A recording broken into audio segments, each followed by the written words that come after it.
I'm Leslie. And I'm Shelly. And I'm Mom. And we're Sisters in Ebert and Mom. You do have a name. You're not just I'm Mom. Cindy. Mom's back! Mom's back! If anybody remembers our Crazy for Swayze Dirty Dancing video last year, somebody was crazy for Swayze. Anytime that we're crazy for Swayze, we're going to call you up. Because today is... Ghosts! 1990. Ooh, a doozy. A doozy, yeah. Better than I remembered. Yes. Kicked off romantic dramas being a thing. Really? In movie theaters. Yeah, like it was like this sparked the turn of the era of making them more popular. Interesting. Mm-hmm. Should I just get into it? Get into All it. right, Let's we're go. gonna get into it. This was not a summer movies movie. No. This was an every time Mom saw it on TV, we were watching it. The Sunday afternoon movie. I remember watching this Christmas Eve one time. Really? Yes. I don't remember that either. We were waiting for Dad to come home from work. It wouldn't be Christmas Eve. Or, Christmas Day. Christmas night. Same difference. No. Well, for us it was. No, highly different. Okay, whatever. Christmas Day, same thing. Okay. So we open to menacing music in construction area, softening at times to the ghost theme. As music stops, the ceiling is knocked down as two men and a woman are rehabbing the building. Patrick Swayze finds an 1898 Indian head penny he believes is a good omen. And so lucky. Yeah, and the man not in the relationship suggests they sell now and double their money. Because this is a giant New York building. Yeah, enormous apartment. Which is, I guess, technically a loft apartment or a studio, or they turn into a loft. Yeah, who knows? I don't know. It was a lot of space. It was a big one. An old building. But needed a lot of work. Yeah. It was like, it was like, it didn't have walls. It was probably condemned prior to Probably, yeah. That's probably why they could afford it. Yes, exactly. So, next, we find out Patrick Swayze's name is Sam, and the second guy are on Wall Street getting ready to make a sales pitch at work to foreign businessmen, all cleaned up, not too nervous to mess with people in a crowded elevator, though. Oh, I love that part. Yeah. They both just get into a crowded elevator, super nervous about their thing, but they just both go into, like, pretending the other guy has, like, some contagious disease. Some, like, rash. And he's like, oh, is it spreading? Yeah, they said I shouldn't even be out. Yeah, I shouldn't be, like, near other people. And he's, like, touching the guy. Oh, I'm sorry. I'm so sorry. Pre-COVID. Yeah.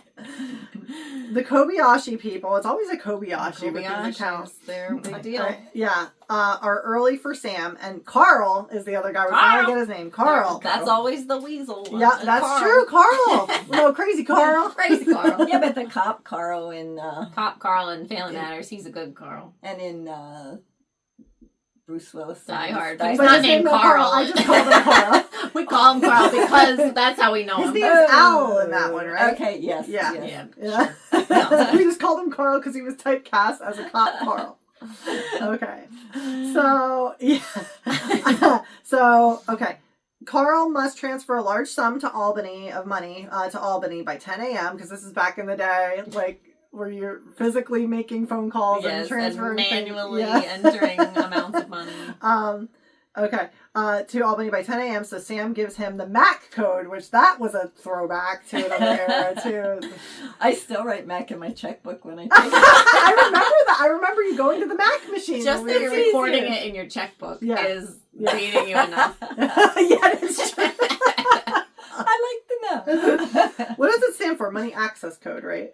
Shoots me. I think that's what it stands for. Next, Sam helps Molly, which is Demi Moore, the lady, move large angel statue through the window in completely rehabbed apartment as Carl arrives to help. Molly is an artist, and Sam is adamant to keep his favorite chair that goes with nothing but him. Although the chair was fine. It was like a leather chair. It was a great brown leather chair, oversized. Like it's not like at my house where there's like cat scratches and dog scratches. It's also like this is an eclectic artsy apartment. There's a little of this, a little of that. Right. Yeah. It would go. She's like, it doesn't go with anything. It goes with me. Okay, so that night in bed, Sam is preoccupied and fears too much good is going on in his life, and he will lose it soon. Oh, he's right. Spoiler! Foreshadowing! Molly says she loves him, and Sam says ditto. Ditto. He turns on. I remember Mom at ditto. When we were he turns on TV to another plane crash and considers canceling his trip as these things happen in threes. He's supposed to be traveling for work soon. Late that night, Molly is working on her pottery wheel, and Sam comes in. Mom breathes in deeply. As Unchained melody plays, as sexy pottery scene ensues, and things get amorous. I put, thankfully they washed off first, because I was... So, originally in the script, it was supposed to happen right there. And they we're going through all this work to find body doubles for Demi Moore, and then they're like, let's just change it. Well, yeah, who wants all that? Well, I saw originally she was supposed to be a chiseler. Out of a big block of wood, and they were going to have her chisel. Yeah, and they said that wasn't cute enough. Not it was nice too masculine. looking. Yeah, it was masculine. Too rough. Yeah. Well, I'm glad they changed it. Yes, the pottery made it. Can you imagine her and he's behind her with a hammer? But things were very amorous. Mm-hmm. And the next day, Unchained Melody, everybody knows that famous scene that has been parodied a bazillion times. In every show, every movie, everything. She's got the baby. Mercy. The next day, Sam is nervous with a glitch at work, and Carl can't get into the accounts as Sam changed the MAC codes. Carl offers to handle it, but Sam wants to do it himself. Yeah, because he's the freaking boss. You little weasel shouldn't even have the MAC codes. You weasel. We don't know he's a weasel yet, though. Well, we can kind of think that, though. We're trusting you with MAC codes, dude? He's his best friend. They were rehabbing their apartment together. This could be an HGTV show. That could be. That night, Sam and Molly walk home from the theater where Sam fell asleep, as Molly is happy to have 2 art pieces put in a gallery of hers. Molly announces she wants to marry Sam after never wanting to discuss it, and Molly is upset that Sam only says ditto and never I love you. I mean, yes. Rightfully so. Agreed. But he didn't get spooked off with the marriage talk. He was always he was just surprised, and he's like, well, you never wanted to discuss it before. But I'm like, okay. As they argue in an isolated alley, a man emerges from the dark to mug them, and Sam fights, but is ultimately revealed to be shot as he runs down the alley to Molly, where she is revealed to be with his bloody body calling for help. And again, 1990, so filmed in 1989, so not a cell phone in sight. Nope. And it is isolated for New York. Why are they down this dirty dang alley at 11 o'clock at night anyway? Right. That was bad thinking on their part. And bad choice. Yeah, bad choices. And so finally she gets some people out of nowhere. Yeah, and they disappear. Yeah. The ambulance just shows up they heard her wailing, I guess, around the corner. Well, it's did you ever hear about the Kitty Genovese effect? No. Okay, so there's I'm in psychology, and there's a thing with there was a woman named Kitty Genovese in New York City, and this was back in, I don't remember if it was the 60s or the 50s or whatever, but she was out screaming for help, getting attacked, and nobody helped because everybody just assumed somebody else would help. I heard about that. Yeah, so everybody's watching from the windows because and they assume somebody else called 911. Yeah, exactly. So I was like, maybe it's that kind of effect, but somebody actually did something. But I was gonna say but no one was there to hear it. Right. But they were still by buildings. I guess. Maybe somebody was lurking from an apartment above. There's always people in New York City. Not in this alley at this time. Here in this gosh forsaken alley. So, help arrives as Sam has a series of visions but is unable to help reality, and white light appears, but Sam runs the other way to Molly. That was probably a mistake. He probably should have gone to the light. He was supposed to go to the light. Yeah. At the hospital, Sam does not make it as Molly is walked out by the doctor, with Sam's spirit witnessing everything and other spirits trying to help him get used to things. As other spirits, sweet old man spirit watching his wife die. He's like, she's fighting though. Yeah, but he's like, pleased as punch that she's about to move join on. him. Yeah. He missed her. Yeah. But I guess he didn't go to the light when he was supposed to either. No, he did not. He was waiting for his wife. Yeah, but then she goes and he don't follow. He's just there in the hospital. So, because Sam is very confused about all of this. There's a lot of confusion. Another patient dies as white light appears, and the older ghost says that he's lucky as it could have been the other ones. So we know there's other ones that come too. So far, we've only seen the white light. Next is Sam's funeral, which he witnesses and continues to see other spirits, and he's stuck in that maroon silk shirt for the rest of eternity. Poor guy, my goodness. Perfect for 1990. Yeah. Not so good for 2020. Molly he's underdressed for his own funeral, but so would I, so who can I say? Molly starts talking to Sam's spirit at night, and Kat senses Sam's spirit. There's a kitty cat there. Next day, Carl comes to help Molly go through things as she wants to save everything. Which is very quick, I feel like. And let's clean out the house. Let it rest a little here. Exactly. Carl tries to get Molly outside, and she resists, but agrees to go with him for a short walk to donate some items, which he tried to take a shoebox that she had some things in it, including Sam's address book. And she's like, no, I want to keep that. So. And he's like, oh, sorry, I didn't realize. But they had just talked about it. So again. He realized it. But he played it off well. At this point, I still wasn't. Totally. Yeah, I didn't have any premonition. Really? Yeah, I remember him being super I had shady. the feeling that he was going to pursue her. Oh. But not that it was this whole to do coming. Sam is unable to pass through doors at first, and he starts to be sucked into the other dimension, but comes back inside as a man who killed Sam breaks in, and Molly returns minutes later into the apartment where this guy is looking for something in the apartment. The man watches Molly, and Sam scares the cat to attack the mugger, who retreats and motivates Sam to quickly pass through the door and follow him to the subway, where another angry ghost strangles him and chases him out of his car, his subway car on the subway. The train stops, and the mugger gets out as Sam follows to his apartment 4D at 303 building and finds his name on the mailbox is Willie Lopez.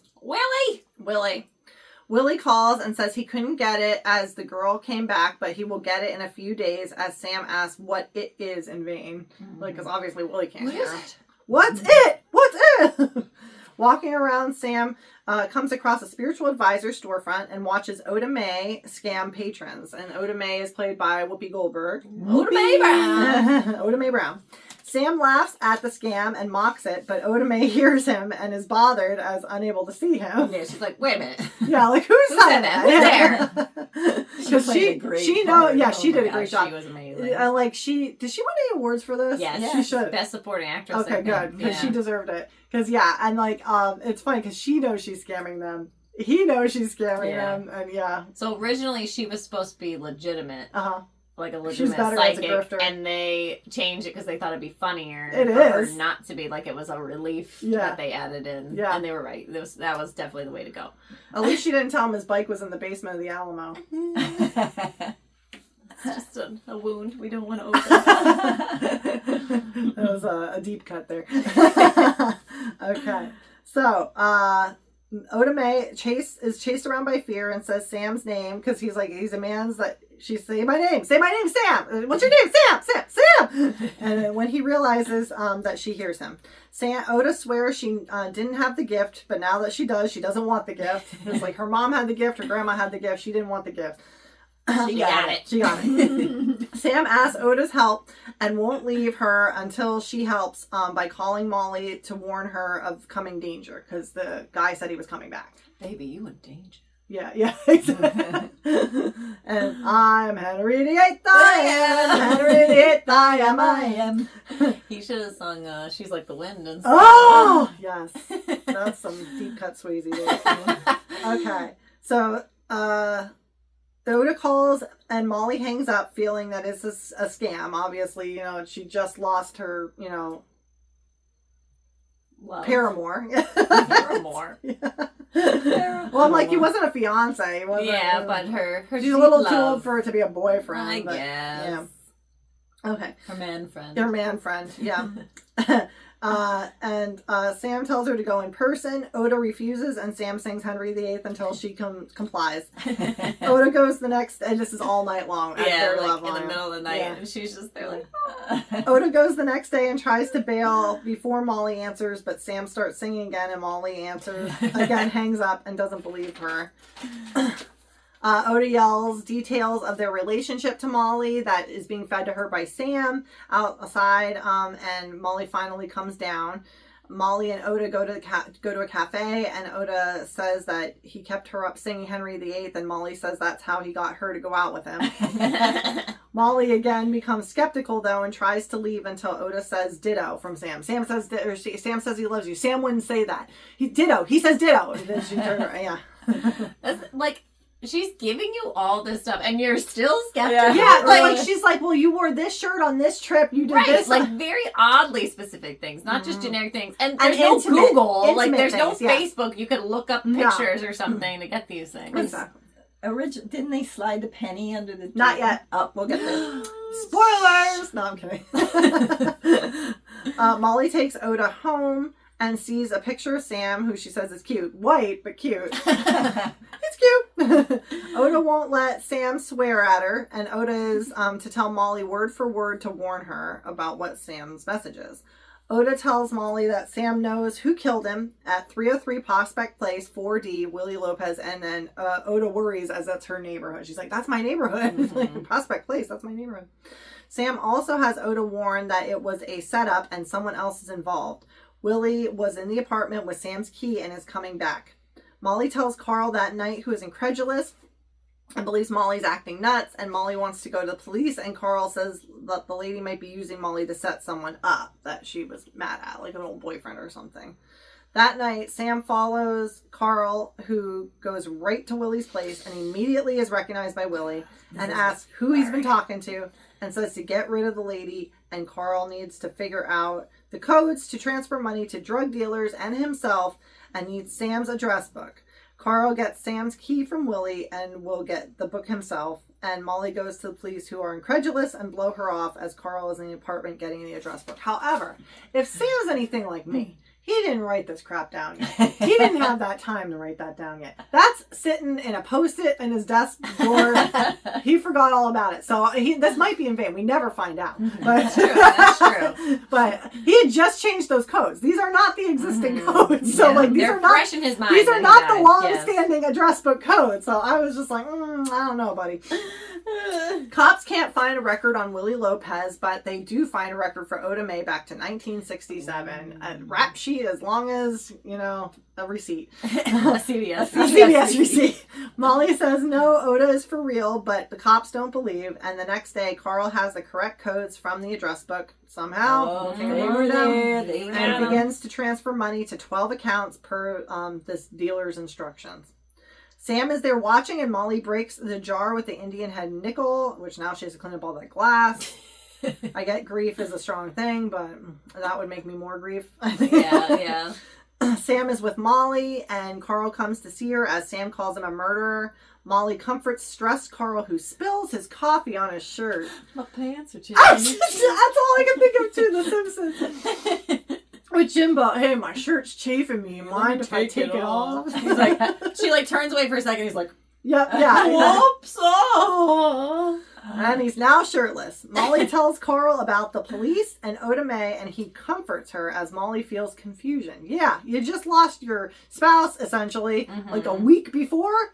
Right. What is the timetable on all this? This is quick turnaround. It is a very quick turnaround. These people have things to do. Chop. Carl comes on to Molly and kisses her. Sam dives on top of them and knocks a picture off the table. Molly asks Carl to leave, but accepts a dinner invitation for the next night. And Sam is unable to move anything else. He's kind of out of energy. Yeah. He's in a rage. Depleted. Yes. Sam is in a rage and goes to the subway and jumps car to car looking for the angry ghost and to teach him to move objects. And the angry ghost helps by telling him he needs to focus and move things with his mind using anger and emotion, not actual hands. So you have to use your emotions. The trick to being a ghost. Yep. So you got that for when it's all over? Yeah. I'm going to jot this down. Yeah. Sam finally is able to kick a Mountain Dew can, but must keep practicing. The angry ghost is there since someone pushed him, but forgets Sam and becomes irritable and hostile again, leaving for a train. Because he's like, somebody pushed you? He's like, what, you think I jumped? He was that's really agitated again and just goes off on a tangent. It was probably declared as such. Right. By the police that he jumped and they closed the case. I bet you're right. And so that he's mad about it. And so this is where this reveals how he's stuck. He just gets back into he just fell right back into it again, and then he like Sam was completely nothing to him again. Like he just took off on his own thing. Okay. I still don't know why the man in the hospital is stuck. That's by choice, I think. Maybe it's like a certain movie that we're going to be covering in a couple weeks that we just watched. Oh. Where they can, yeah. Okay. I don't want to reveal To anything. be continued. TBD. Yeah. Okay, so Sam improves moving things and goes back to Oda Mae, who is now surrounded by ghosts that she can hear. Like business is booming. Sam interrupts the current session as the ghost currently with Oda gets impatient and jumps into Oda's body, like taking control. So she hasn't learned yet to control her gift and keep them out. Yes. The ghost is now wiped out, and the other ghost chastises him for jumping into a body as Oda chases the ghost and people out as Willie comes in to see her and is recognized by Sam. Yeah. So Oda tells Willie to get out and runs to the closet as Willie fires shots at her, and Sam wants to help Oda with the plan to help her and Molly. The next day, Oda is off to the bank in nice dress. Yeah, Sam tells her to wear something nice, and she's like all in pink, head to toe. Yeah, she's dolled up. Yes. It's just like she's going to a Baptist church. Yeah. I was just gonna say, yeah. Did she have a pretty Big hat? hat, Yeah, fascinator. Yeah, like a fascinator, yeah. In a nice dress with Sam, telling banker Carl Brunner opened up the account by phone. What an age to open an account over the phone, like no ID, no nothing. Like he just do What what a time to be alive. Okay, so with Oda posing as Rita Miller, but initially signs the wrong name because she has to pose. She's one of these fake accounts. So she starts to sign Oda, and she's like, "Ugh." I need a new. I've signed the wrong name. Yeah, I signed the wrong name, and she's like, just to say that I signed the wrong name. Like, not even come up with a better excuse. Like, I just made a mistake. Yes. Like, I messed this up. And like that was what her rap sheet was for. She was doing a lot of what's that called when you not like fake identity. Forgeries. Yeah, forgeries. Yes. So the next day, so Carl gets a call at work and is anxious. He's TikToking because he has to transfer it right before like 4 p.m. or something. Yeah, there's like a certain time you have to do window. It's probably so it doesn't get discovered by somebody else right too away. early. Yeah, it's like right when the day is ending. So Oda goes with Sam as Rita Miller to see Lyle Ferguson, who pretends to know her with Sam's help. You know, he's like, no, he was so drunk at this Christmas party last year. You just pretend you know him, and like he'll go on. So he's feeding her details to give to about like his kids. Like and so he's like, oh yeah, that must I must have met her and I forgot. She closes the account with $4 million, and then he's like, it looks like you have $4 million today. And she's like, $4 million. She's like, yeah, $4 million. That's it. And then he's like, how do you want it? 10s and 20s? And he's like, no, cashier's check. Cashier's check. 10s and 20s. Okay.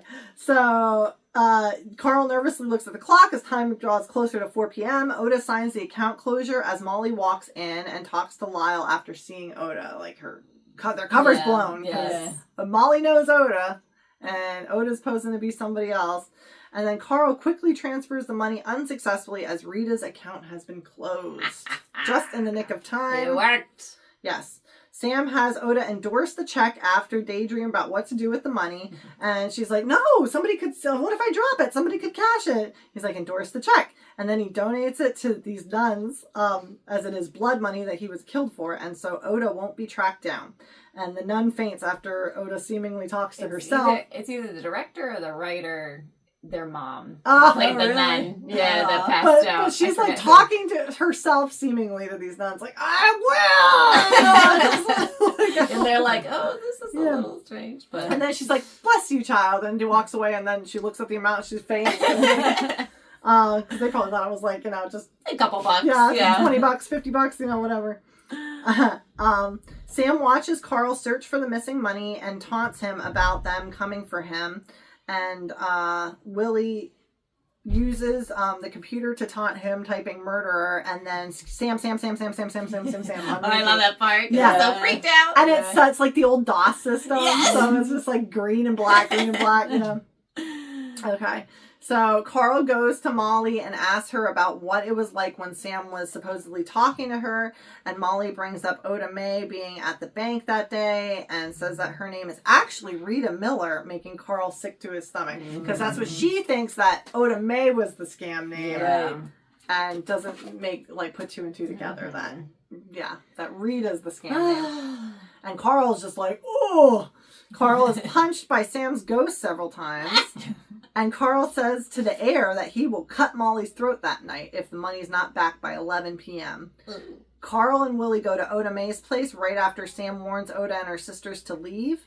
And Sam messes with Willie in Oda's place, and Willie pushes past Carl to leave with Sam following until finally Willie runs into traffic and is hit by a truck.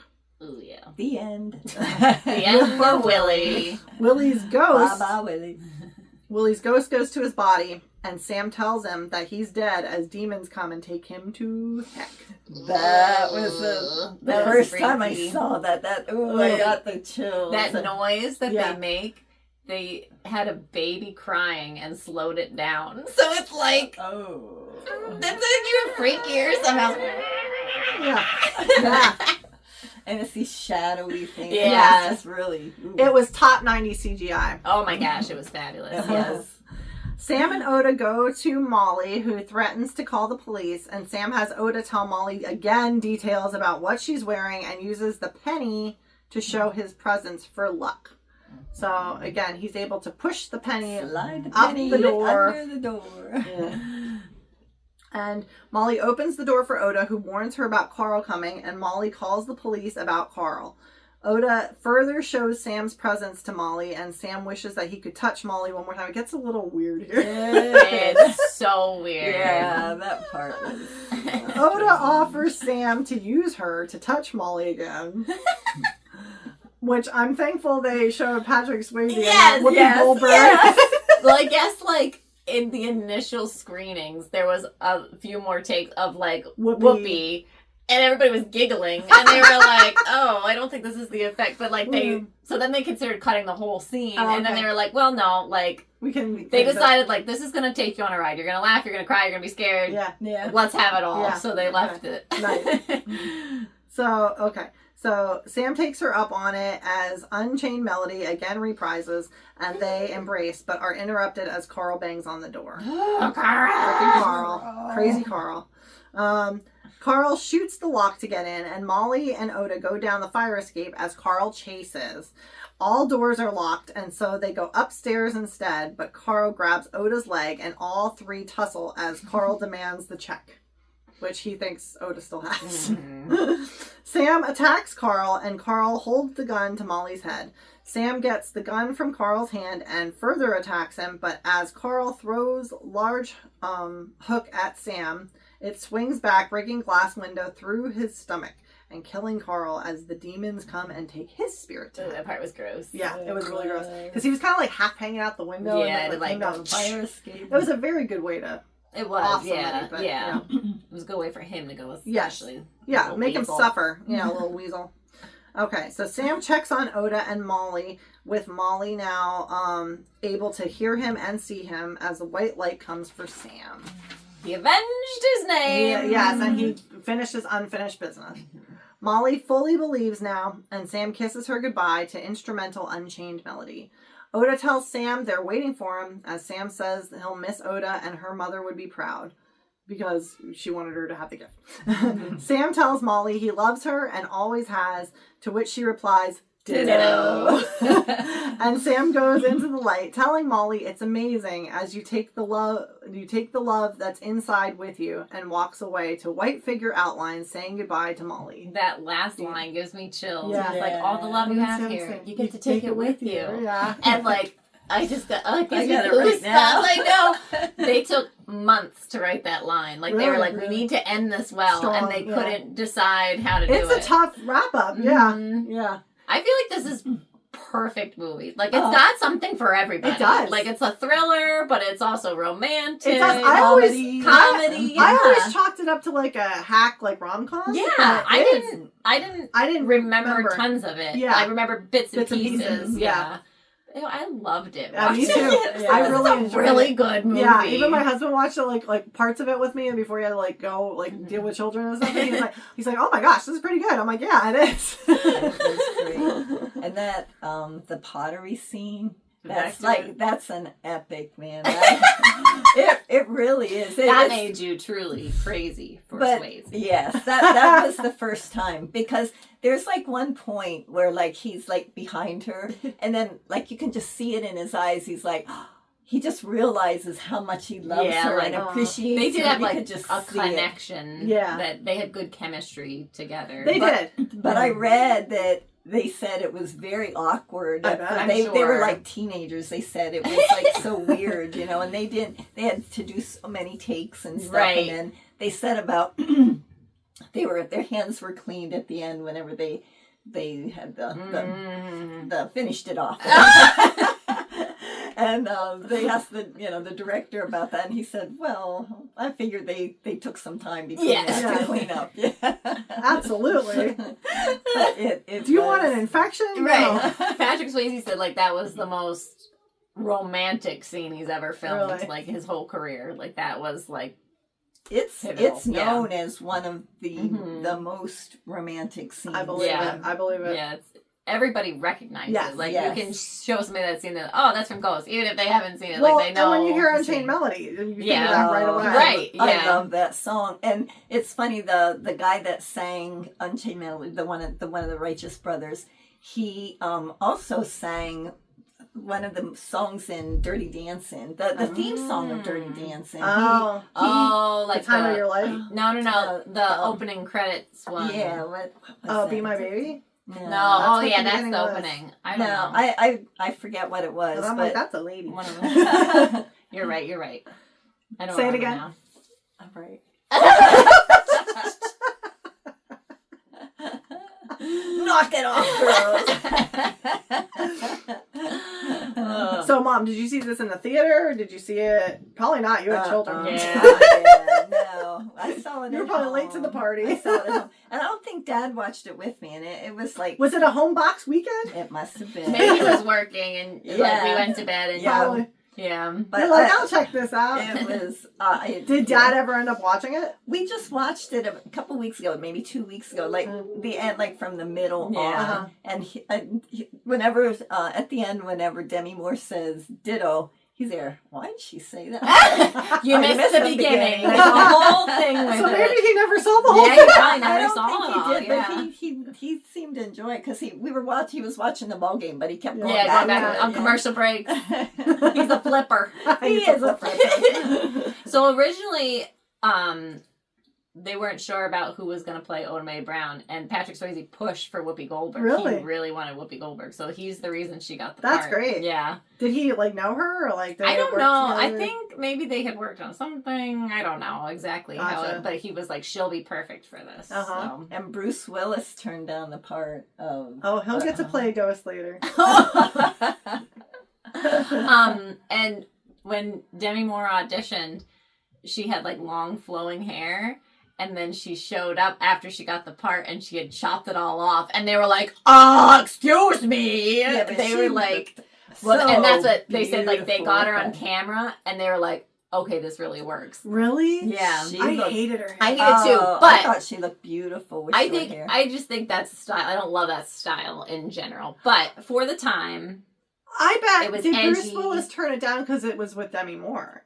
Because they were married at the time, weren't they? No, I don't know when they were married, but it had nothing to do with her. Okay. I think he was hurt or something. He was like he was recuperating. Well, I know he did a lot of his own stunts. So that's probably yeah. But I thought about like her hair, and it was like, if she's this artist, she's gonna have an edgy haircut for the time. You're right. So it makes sense for her Phillips, character. if you will. But yeah, I enjoyed this greatly. But I remember as a kid, I didn't like her hair. I'm not a fan. Also, as a kid, I didn't love when you put it on Sunday afternoon movie time. Like, it was like, yeah, I'm sorry. Well, I didn't understand. You're allowed to watch something now and again too. Absolutely. And I didn't understand like the ins and outs of it. I didn't know there was like a whole murder for hire. That's what I didn't know I didn't know why Carl was the bad guy in the beginning, because I didn't make the connection before that he was a good guy, and then Right. I don't know. But you like the freaky part, though. Yeah, the ghost we part. did like certain parts of Yeah. it. Yeah. Now, Willie was a comedian, right? Oh, I have no idea. And then he passed like a couple years after. This, Oh, yeah, I have no idea about. Yeah, Willie. I think he had HIV, but Aw. yeah, and this was still early '90s, Yeah. so not a great time. One of my favorite details in the movie about him is because the cat scratches him in the face. As soon as he dies, he doesn't have the cat scratch anymore. I noticed that and too. I was like, that is such a good detail that they took that away. Yes. And the guy in the subway was in a bunch. He seemed familiar, but I didn't look it up to see who he was. I thought he might have been a comedian or a bit part guy or something too, but he was definitely in other things. I don't remember. I didn't see that part. Well, now you dropped the ball. I know. Relying on What good am I? No, not you. Her. That's her job. I didn't to care look enough. up the fun fact. He wasn't a fun fact. That's why. Well, he looked very familiar. You just show up and look pretty. Yeah, that's your job. That's why I bring you. We need to boost the ratings every now and then. You know? I failed. No! Are you kidding? I changed what I was wearing when I saw you two show up. You know, we were matching accidentally, and she thought, well, I gotta be in the gauzy white club here. Anything else anybody wants to add? I'm done. All right. Thank you for having me. Thank you for coming. Yes, we appreciate you. And we will have you back this year. Hopefully. Okay. Yes. Must say yes. Yes. Give the people what they want. Okay. Okay, we have to close this because I have to go be with my grandkids. You gotta go babysit the grandkids. She does. We were kind of scrambling a little bit. We're like, what are they going to do? Be feral for a while. Wrap this up. All right. Take us home. Thank you for joining us here at Sisters and Ebert and Cindy. If you look below in the description for this video, you will see links to our social media. We are on Instagram and Facebook at Sisters and Ebert. Please like, follow, subscribe, comment, boost these ratings up, and we will get this little channel chugging along. We thank you, though, for joining us, and we'll see you next week at the movies.